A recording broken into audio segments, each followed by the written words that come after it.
So I'm going to start. Thank you everybody for joining us, and this is obviously a topic that's getting a lot of press in many different directions, and I think sometimes it's as overwhelming as the data that we're actually talking about in terms of how much noise some of these issues, especially the issue of Snowden last year, caused. Giovanni Buttarelli, I'd like to start with you perhaps just to give us some context here in the European setting.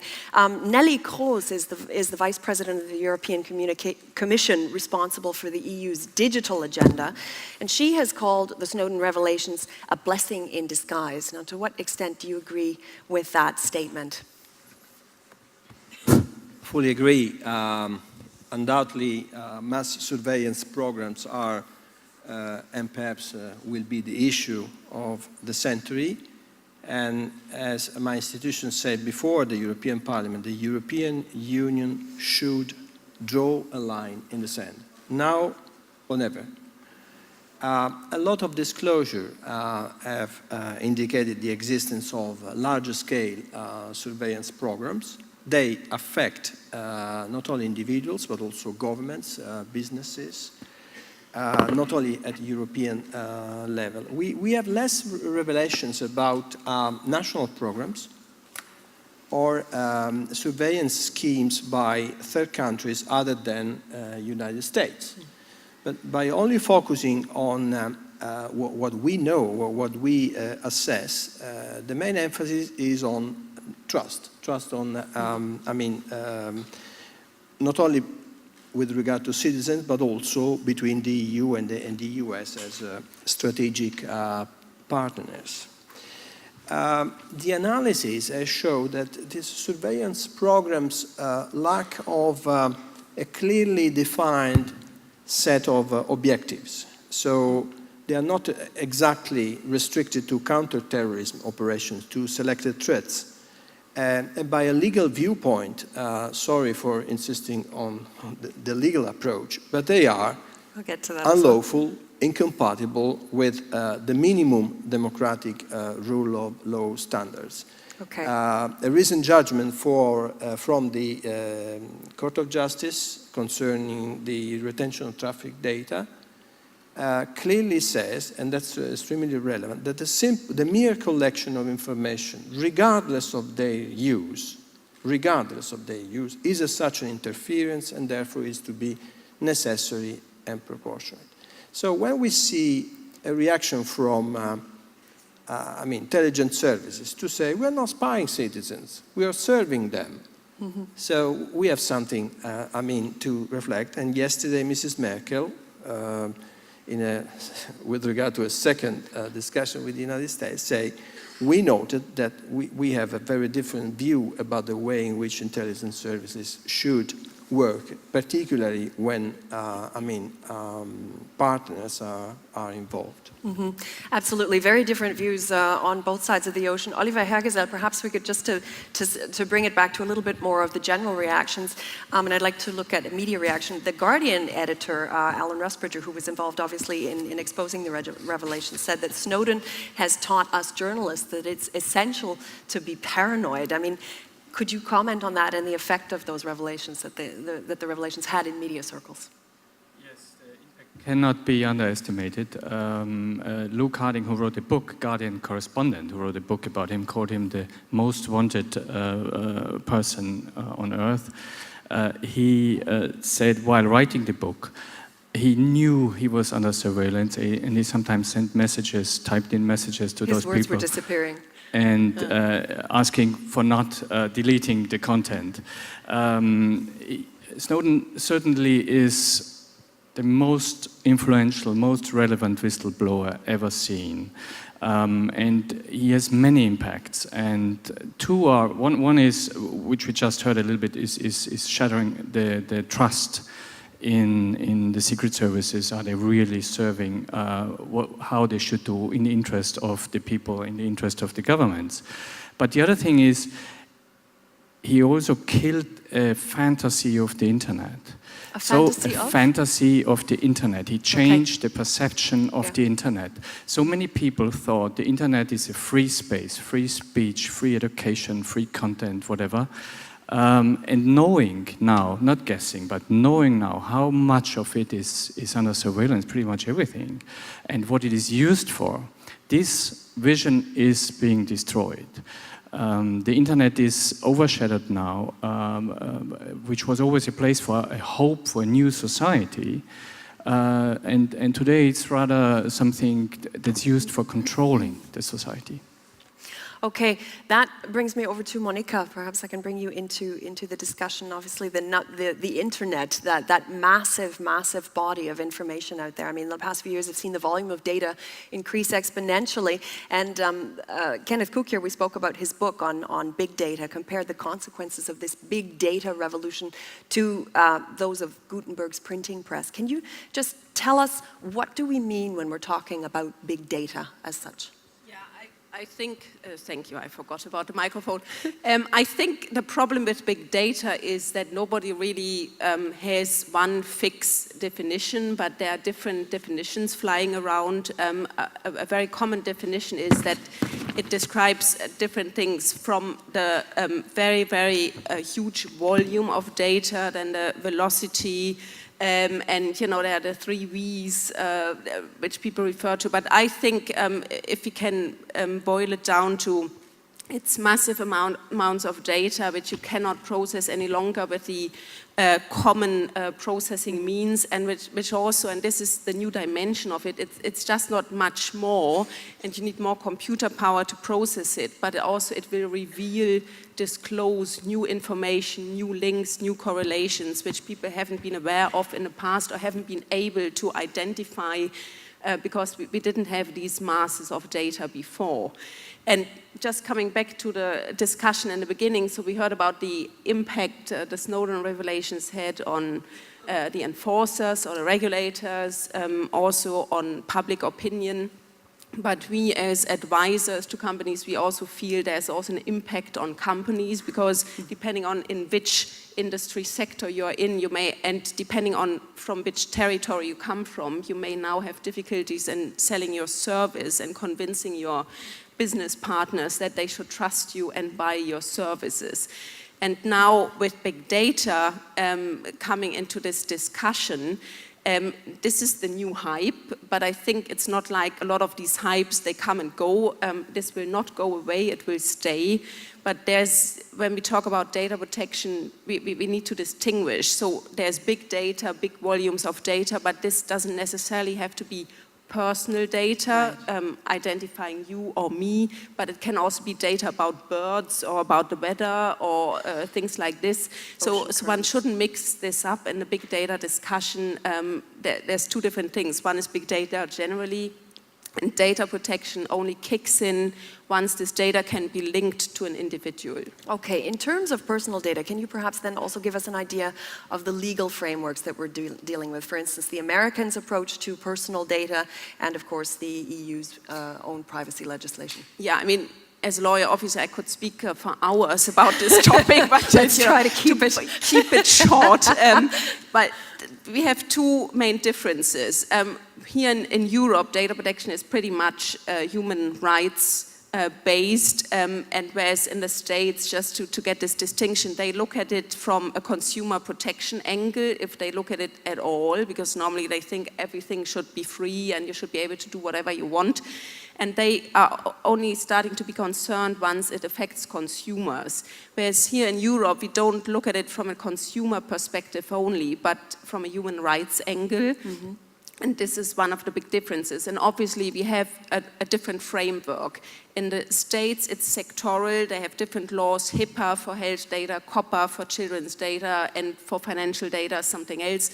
Whereas in Europe, we have one horizontal framework law, at least for the private sector, which is the directive and which is currently being reformed, and which sets out certain principles that everybody has to follow as soon as they process personal data. Okay, Giovanni Buttarelli, did you want to comment? But I have a question for you already. Yes, fully agree. But just a footnote to say that 1 year and a half, this comment, their system, our system, will gradually disappear, in the sense that the reform that the European Union is going to introduce soon will be applicable to all around the world, offering goods and services to individuals, not necessarily citizens in the EU, or monitoring their behavior. So the over-the-top players will be subject to the European law. That's the big change. And this explains the big discussions and also the reasonable, legitimate lobbying around the regulation. Okay, and when can we realistically expect that to happen? The last European Council, which is the meeting of the heads of states and governments in June, has decided that a strong package is to be approved latest next year, and it will enter gradually into force within two years. So in early 2017, so controllers are to be prepared. The full system will be in force, and this explains why the discussions around the surveillance programs as a follow-up of the emotions now need of an answer, and the answer is to introduce new safeguards to restore, as Olivier said, trust. But trust is not only an issue for governments, for independent authorities, for politicians and courts. It's also an issue for those processing personal data. And the big advantage, the big change in the new package is not to have modernized rules, a regulation versus 28 national laws, or new provisions dealing with new technologies, or provisions to be applicable to United States players. Okay, the big change is in Europe and relates to the principle of accountability. So all companies and public administration will be asked not to simply comply with, but do more, so be proactive, translate into practice, create trust, use a different language with, and here the Communication Summit plays a role, change entirely the legalistic approach into a workable system where you speak more with your users and customers, you introduce more fairness, you are more predictable, you are more transparent, giving access to the modalities in which you process the information.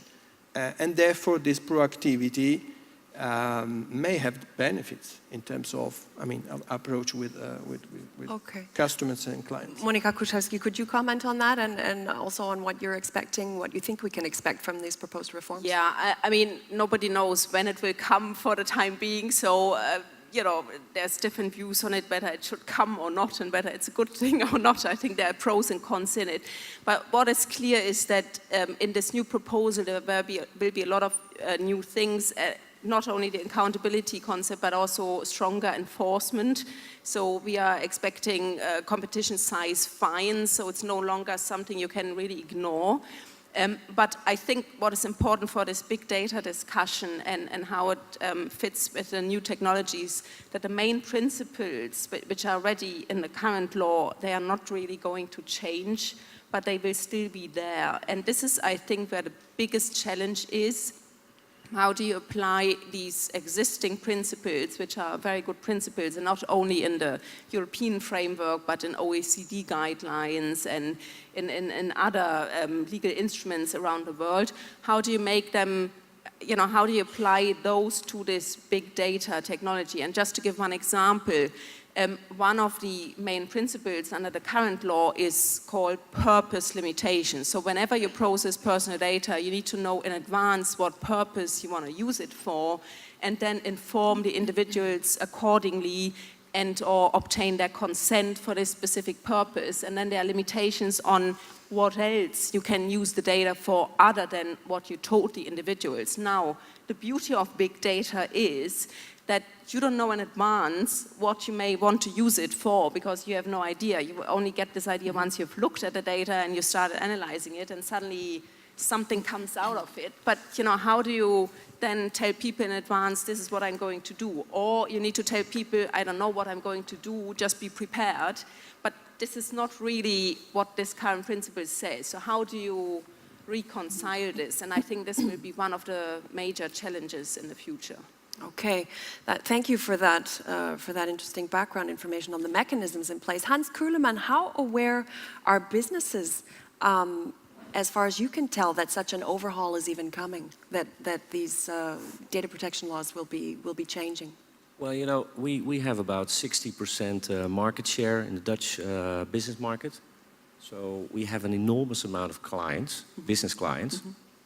And we just invented, for example, the Orange Cloud. So that's a sort of cloud service that hangs actually above the Netherlands, is run by Dutch people and is checked by a Dutch accountancy firm to make sure that big organizations in Holland that give us data that we put in our data centers are really sure that it is actually in the Netherlands, not somewhere else.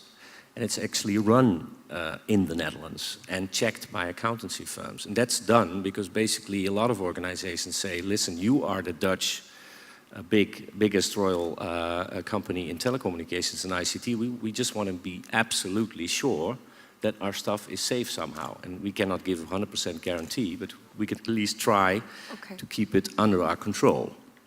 And to give you an idea of the kind of things we do, is we operate a 3,500 kilometers of fiber network just for the Ministry of Defense. That's what I wanted to ask you, was if you could just give us an idea, sort of actually, so that we can get our heads around what kind of infrastructure you're dealing with. So Defense says to us, listen, we know that you're a Dutch firm, we know that you have all these data centers here, please make sure that our data are there. But another example is, of course, the Rotterdam Harbor, or Schiphol Airport, or all the emergency telephone numbers in the Netherlands. If you dial in the Netherlands 112, you want to be absolutely sure you get somebody on the phone. Things like that are vital, critical services that we deliver. Or, for example, the way that you operate your tax forms or your social security stuff. There's a digital code for it, digital password.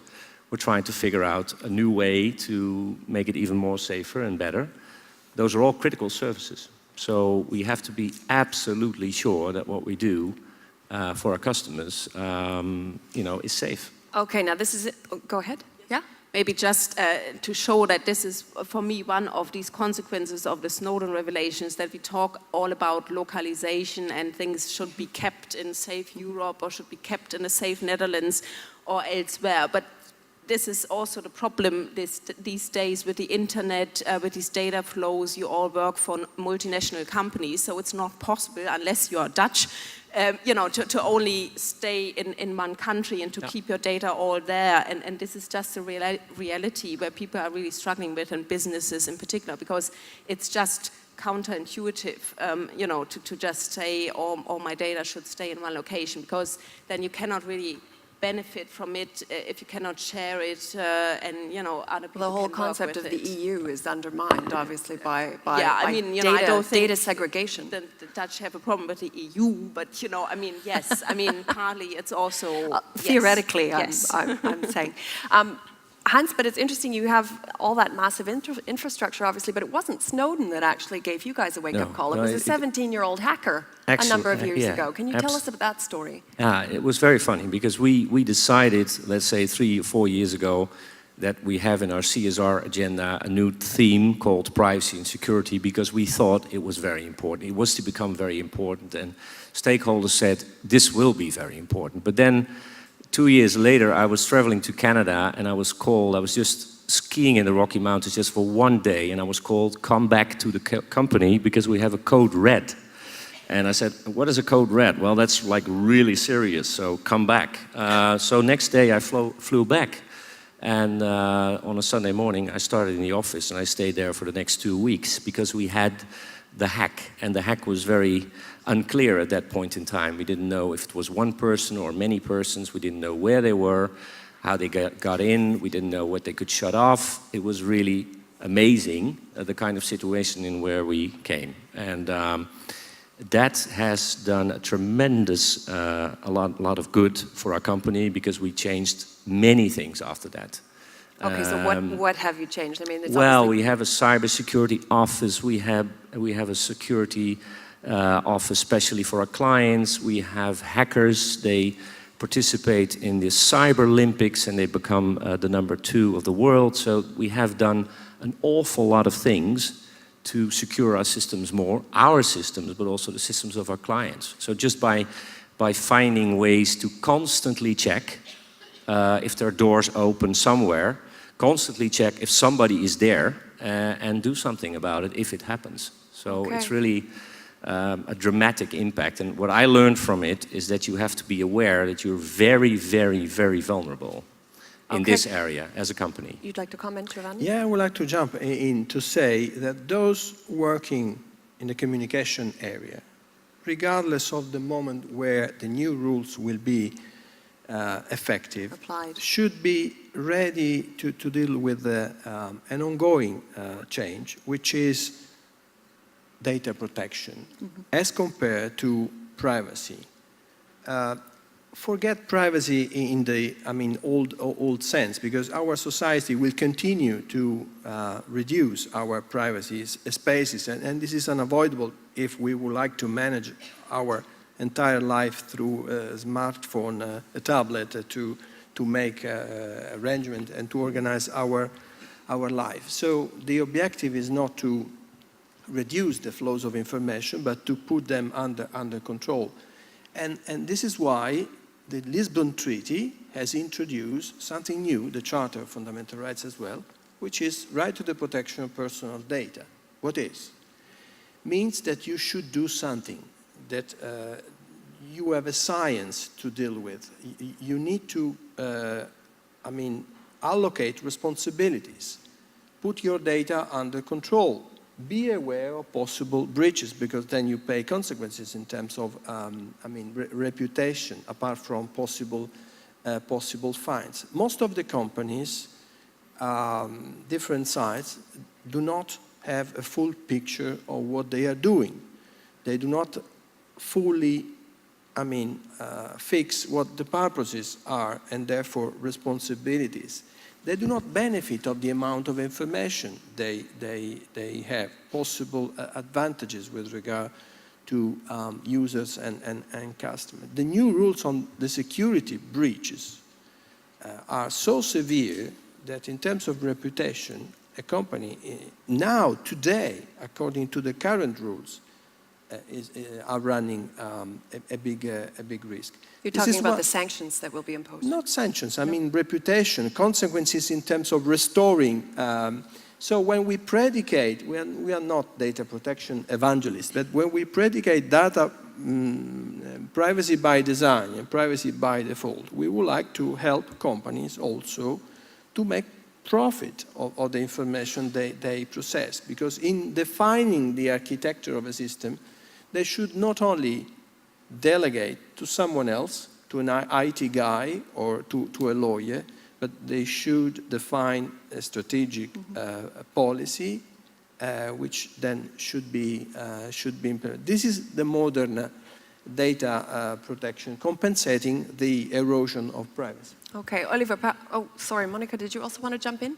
I was just wondering if I could bring you back in and ask you how big of an issue is data protection, obviously, for Turner in your Yeah, as Turner universe. is a TV broadcaster, it is traditionally quite sensitive for security issues, because television channels always, CNN is one of ours, is always a target of all sorts of people who want to get access to the screen and to other things. So we have quite good security, as I think most TV stations and channels have.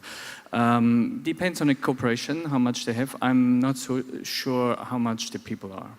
That I think is people, personal citizens, you mean? Yeah, every day, the citizens, there are so many people out there who have so much to say, and they do say such a lot, and then they don't want this to be used, which is understandable, but also a sort of a paradox.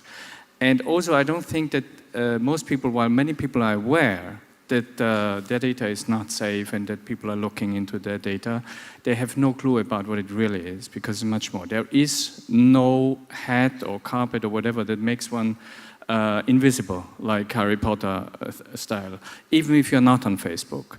So there is no car today produced that is not full of computer programs that run the car, which are updated every once in a while. There is no money transaction, which is not in, even letters. Even you do a handwritten letter, in US and I think also in Germany, they are photographed, every letter that is sent. So everyone should be aware, and I'm coming to corporations as well, that every professional mishap, every embarrassment is out there somewhere in the cloud and can be pulled and used against a corporation or an individual. And the corporations, thinking of their reputation, need to be aware this is a shift, is something completely new for them in that magnitude. I had a discussion with Biz Stone, who is co-founder of Twitter, and I had the pleasure to sit next to him at Oxford, and he has his definition of transparency, which is absolute. He says everything is transparent, which is factually the case and the truth. And he's not frightened at all because he thinks people should be good anyway. And he ended the discussion with just be good and have a nice life. I don't think that everyone is good. But for corporations this means, and therefore I think it's a little bit frightening, but for corporations this means that they can be picked up by anyone. Everything you did can be found, can be distributed by anyone, can be commented by anyone, you can be hacked by anyone, and anyone can be hacked. And this makes a big difference if you're looking for your reputation, because you need to be a better company nowadays than you had to be in 10 or 20 years ago. May I share with you a gossip? We love gossip. Gossip is good. Without any personalized detail. I was approached a few days ago by a big company operating in my native country, and they say... In Italy. Could be. And they say, oh, we would like to ask your illuminated advice, because we unfortunately, because of some mistakes, we appear as a bad company, and this is not exactly our, was not our intention. Yes, but because of, an underestimation, because of some unfortunate events, we are now paying a big price in terms of reputation. So the amount of sanctions we got are relatively small. We may survive, but the impact in the corporate, of the corporate brand is so huge that we would like to change approach. Do you have any suggestion, to change approach, not only in terms of compliance, but to, start an entirely new deal? So this explains why data protection is not only something related to companies having a big database, and then you think there are a lot of information amassed, and then you need to work with notice and choice, have a good lawyer, good IT, ensuring security measures, and so forth.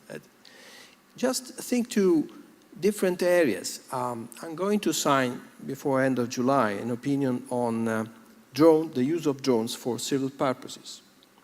We adopted a lot of opinions on the system called eCall to ensure road safety, and therefore mandatory GPS localization system within newly produced cars. And step by step, we realized that people underestimated the impact of their data protection, and some of them have been obliged to restart from the bottom the process and invest additional resources, not speaking about the architecture of certain telecom provider in dealing with sensitive issues such as, for instance, localization, advertisements, and so forth and so on. So data protection is also something unavoidable, is a difficult discipline. It's not user-friendly, frankly speaking. You suffer a lot if you keep it at distance. You don't understand exactly the principle. You may become easily an enemy of data protection if you don't understand. The more you know, the more you understand how much this would be productive for, business purposes as such. And now we're very close to the big data age. So now it's more or less one by one. Everybody is doing his own businesses. Someone is interested to keep the information, others sell them. But big data, it's a big challenge. Big data means new software capable to process an unbelievable amount of information in an entirely different manner. So certain principles concerning who is doing what, when, and where will be challenged. And therefore we need to be prepared. We need to orient the big data phenomenon for social benefits. So we're not asking to block the developments of technologies. We need to persuade the legislator, every regulator, to have technology-proof rules, and also insist for flexibility. And flexibility doesn't mean here, lower safeguards. It means not to enter into much details. Mm-hmm. As soon as this package will be approved, it will be in place till 2025. So could you imagine this society in 10 years from now? We will be entirely different. Absolutely. Monica, you wanted to comment already on I think that the awareness of companies. What is important for companies these days is that all your companies have personal data. So it's open, and it will be breached. There's, you cannot be as safe as you want, but you cannot avoid that one way or the other something will happen. And then it's so important to be prepared, because what we experience in our firm is that people come to us once they had a breach, and then we help them through the process. But then you often realize that the companies themselves are not really prepared for it, and then they communicate wrongly or too late or in a different way, and this is addressed to you.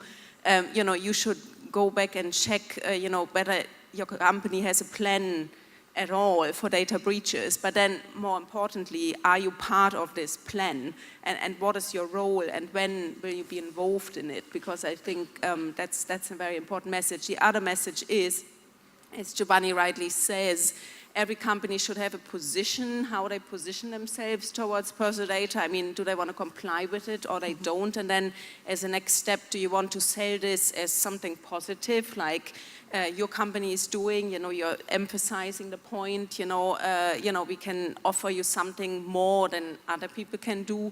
And I think you have to think about how do you want to position yourselves, because if you don't do it, your competitors will do it. And I'm not saying that in the future this will be the only competitive factor, but I think it will be a very important one going forward.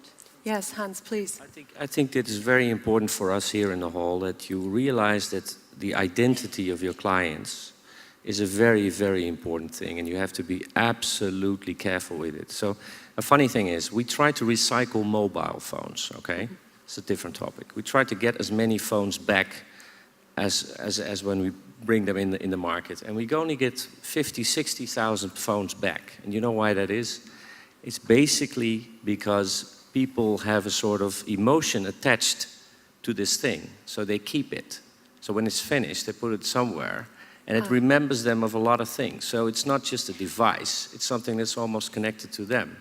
So we have to be very careful with everything that's on it, and have to be careful with everything that they put in our systems.